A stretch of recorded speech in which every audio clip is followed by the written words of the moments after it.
So far, each and every one of West Ham's managers, all 5 of them, had remained in charge for a decade. The safest job in football, they said. But Lou Macari's stint only lasted 7 months. Lou Macari is only the 6th person to hold this post and only the 2nd from outside our own staff. Ron Greenwood was the other outsider, as he liked to be called, and it may be that our new manager will bring stimulation and his own flair, as Ron did so many years ago to this club. I think people are only interested in one thing, which is a winning team, and I can't do that more. And obviously, I think any football club where you get a winning team, it's because everyone's pulling together, both on and off the field, players, management and staff, and that's my main job, is to get everything together and get everyone to realise that the job we've got to do is to do the opposite of what we didn't do last season. It proved a turbulent time at Upton Park, right from the start when Macari fought a losing battle to keep Paul Ince. Ince played only once for Macari, a 1-1 draw at Stoke City on the opening day of the season. Black day for Hammers fans who saw Frank McAvenny carried off with a broken leg. McAvenny missed the rest of the season. He tells lies. Without Ince and McAvenny, Macari's team struggled to find consistency in the race to win promotion. At Blackburn, Liam Brady claimed a rare goal as the Hammers scored 4 times but still lost the match 5-4. Oh, and Fashu tried to play the one first touch, missed it, and it's turned out to be a good ball for Slater. The only man in the middle, though, is Allen at the moment. This is Ward. Brady's taking it. Brady scores his first goal of the season. Beautifully executed. 38 minutes gone, and that pulls one back for the Hammers. In the Littlewoods Cup, meanwhile, Macari's Hammers were progressing nicely. Slater taking on Joseph. Slater to Ward. There's the cross. Allen with a shot. Oh, what a goal! What a goal! Martin Allen blasts in his 5th goal for West Ham United. No wonder they're celebrating. Yeah, we've fallen away in league performances. I think the Cup has revitalised us at times, and obviously round the corner is the possibility, and a good possibility, of getting to Wembley, which I think at the beginning of the season one wouldn't have dreamt of. Dix for the free kick. Was everybody keen? It didn't go well for him. A chance here for Slater, and Slater scores, but no. Yes, the goal's given. I thought the referee had disallowed it. Slater scores. Towards that goal now. Slater with a header. Kelly's there. Kelly, and it's a goal! Kevin Keane. Victory over Derby at the 3rd attempt earned Macari's men a place in the semi-finals. I think it's quite obvious we've got good support, which is very pleasing. We've got good support that gets behind the team and wants the team to do well. I appreciate that because you know, I've been elsewhere. Maybe some players that have only been here for most of their career don't appreciate it. But once they go somewhere else, believe me, they will. They'll realise that life at Upton Park is a lot better than life at a lot of other football clubs. Macari was starting to rebuild. In came Jimmy Quinn, Ian Bishop and Trevor Morley. The capture of Czech goalkeeper Ludek Miklosko was the inspired transfer deal that turned out to be Macari's final signing. In the meantime, a loss of form put the manager under pressure. Holden's got past Robson, gets the cross in, and a chance here, and that's number 6 from Andy Ritchie. Humiliation at Boundary Park coincided with embarrassment off the field for Macari. Involvement with a betting scandal and alleged financial irregularities at Swindon put his job on the line. As speculation mounted, Macari failed to show for the Hammers' next match, ironically against Swindon.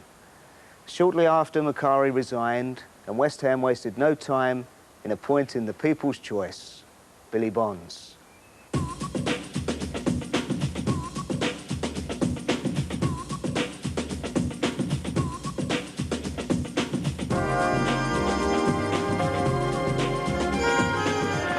Billy Bonds was quite simply Mr. West Ham to the fans at Upton Park. His home for 21 years as a player. Not only the people's choice, but the former players' choice too. Bonzo, a legend in his own lifetime, one of the game's most unassuming characters. He was guaranteed a hero's reception when he walked out for the first time as manager.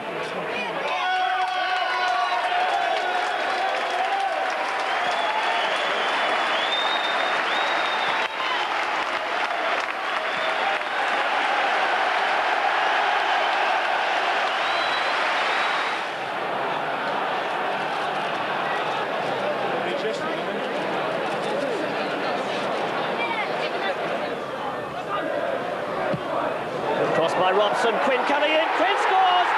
He doesn't miss those, does he? I'm pleased it's out of the way now, you know, yesterday with the press and everything, and today arriving here and all the expectations of everything, you know, obviously the crowd were expecting a lot, and there's been a bit of pressure in the last 24 hours, but I've coped okay, no problem.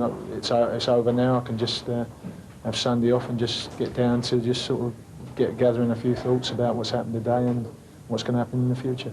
You know, it's been a good appointment. I think over the years we've all got to know Billy well, me more than most because I played with Billy when I first come to the club, and I've known him now for a number of years. So he's got the utmost respect of everybody within the club, and I'm going right through from the kids all the way through. And that's a respect that he's earned as a player, and also since he stopped playing as a coach as well. Bonds quickly restored lost pride at Upton Park, and the Hammers finished 7th at the end of that season. The final match a fitting farewell for Liam Brady, who went out on a blaze of glory with this great goal.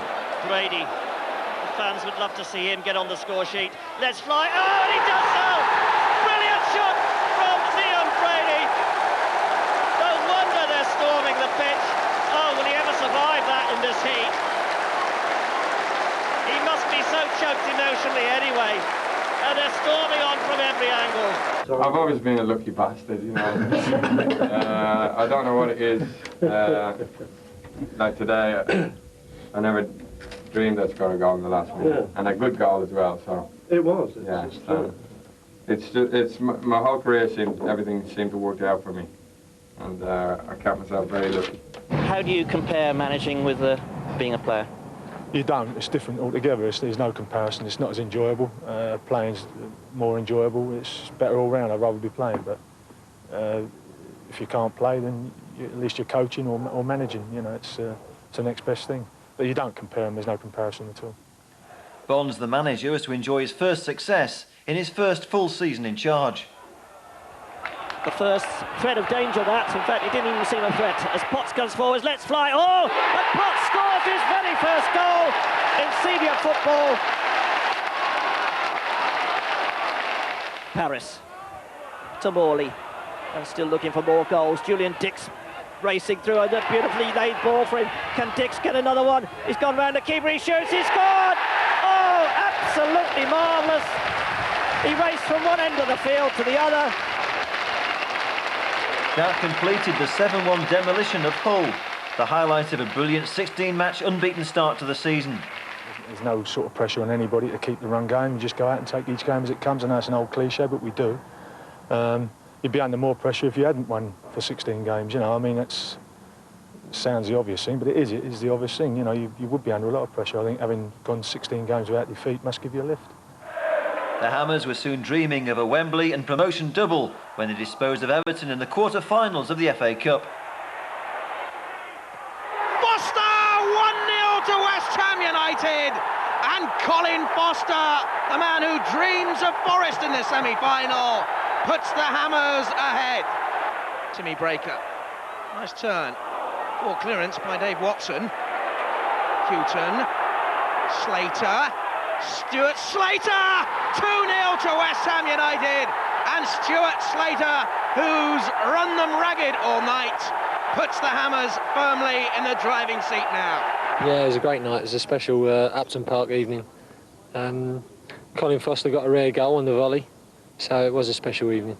And a good night for Stuart Slater as well, wasn't it? Yeah, he's certainly made his name that night. I suppose he's a countrywide star now, and yeah, it was a super evening for everyone involved.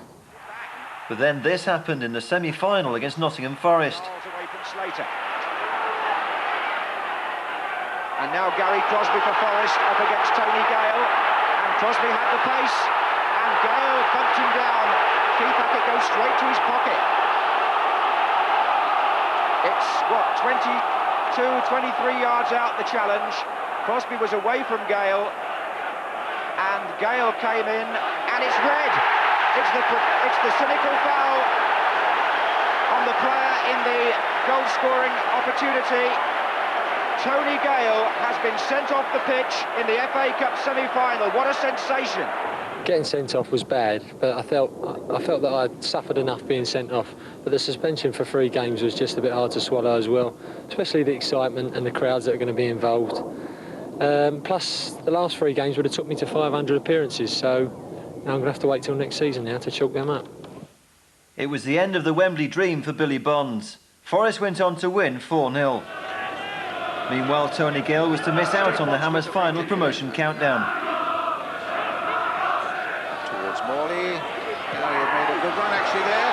Slater's going through. And Stuart Slater puts West Ham ahead. Stuart Slater's winner confirmed promotion, but the Hammers still needed a point to go up as champions. A final glory that proved not to be for Billy Bonds, with Notts County taking a 2-0 lead before this late consolation.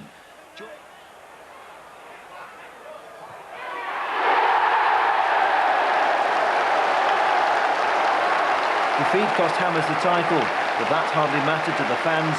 Promotion was the real goal, and the Hammers were on their way to the Premier League. It was time to celebrate.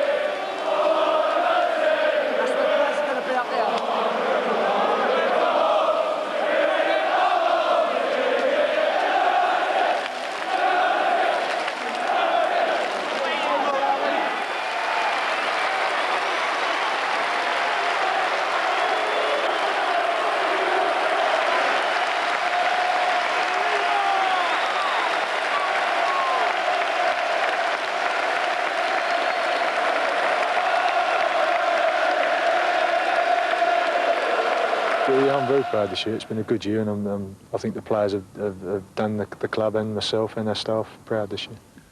Sadly, the Hammers lasted just 1 season in the top flight, but they made their mark right at the end, first denying Man United their first championship for 25 years. Kevin Keane, Stuart Slater to his left, Ian Bishop and Mike Small to his right. It is Stuart Slater. Pallister's clear and straight to Brown. It's in!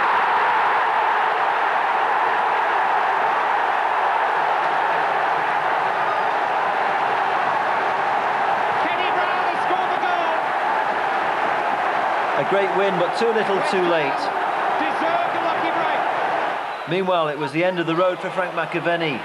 His final match in a West Ham shirt came in the season's final match against Nottm Forest. And what a finale it turned out to be when the Super Scot came off the bench and signed off with a hat-trick.